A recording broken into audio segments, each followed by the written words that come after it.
కుటుంబ నేపథ్యంతో యూత్ని అట్రాక్ట్ చేయటం అనేది చాలా పెద్ద విషయం. అది చాలా రేర్గా జరుగుతుంది.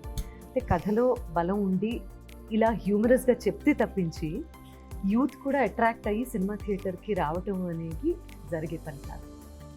సో ఈ రెండు బ్యాలెన్స్డ్గా క్యాలిక్యులేటెడ్గా బాగా చేశారు అనుకోవచ్చు. క్యాల్కులేషన్ ఏం లేదండి, బట్ నేను కూడా మిడిల్ క్లాస్ ఫ్యామిలీ నుంచి వచ్చినవాడిని. మా నాన్న రైల్వే ఎంప్లాయీ, నేను గవర్నమెంట్ స్కూల్లోనే చదువుకున్నాను. సో మా ఎమోషన్స్ అన్నీ కూడా చాలా రూటెడ్ ఎమోషన్సే ఉంటాయి. సో నేను ఏదైనా ఎమోషన్ ఫీల్ అవ్వానంటే ఒక సగటు మనిషి అలాగే ఫీల్ అవుతుంటే నేను గట్టిగా నమ్ముతానండి. అలాగే రాజుగారు కూడా కనెక్ట్. రాజుగారు బ్యాక్గ్రౌండ్ తీసుకుంటే ఆయన స్టార్టింగ్ డేస్లో పడిన స్ట్రగుల్ ఎలిమెంట్స్ కానీ ఆయన కూడా చాలా విషయాలు కనెక్ట్ అయ్యి మనకి చెప్పారు.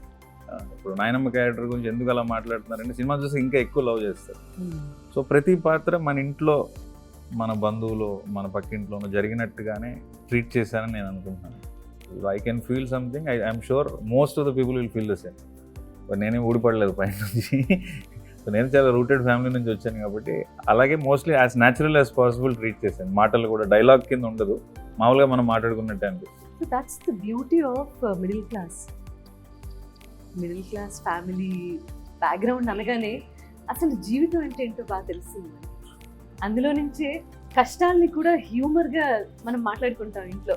జనరల్లీ ఒక కష్టం ఏదైనా వచ్చినప్పుడు అది సాల్వ్ చేయలేనప్పుడు middle class family, I'm from middle class of course, so ఆ బ్యాక్గ్రౌండ్ ఉన్నవాళ్ళు మాత్రమే ప్రతిదీ హ్యూమరస్ వేలో తీసుకొని దాన్ని సాల్వ్ చేసుకునే శక్తి కూడా తెచ్చుకుంటారు ఈక్వల్గా.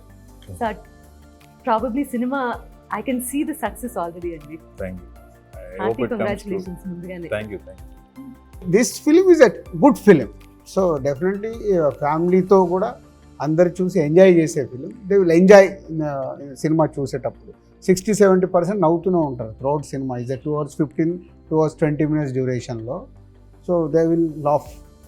అండ్ ఆల్రెడీ ఒక సాంగ్ సూపర్ హిట్ అయింది, నా నా ఫేవరెట్ ఫేవరెట్ పెళ్ళాం. అంటే అది ఇప్పటివరకు ఒక వైఫ్ని పొగుడుతూ ఒక కాన్సెప్ట్తో డైరెక్టర్ అనుకొని చేయించింది అది, నా ఫేవరెట్ పెళ్ళాం అనేది. సో ఇప్పుడు అది ట్రెండ్ అయింది, రీల్స్ చేస్తున్నారు.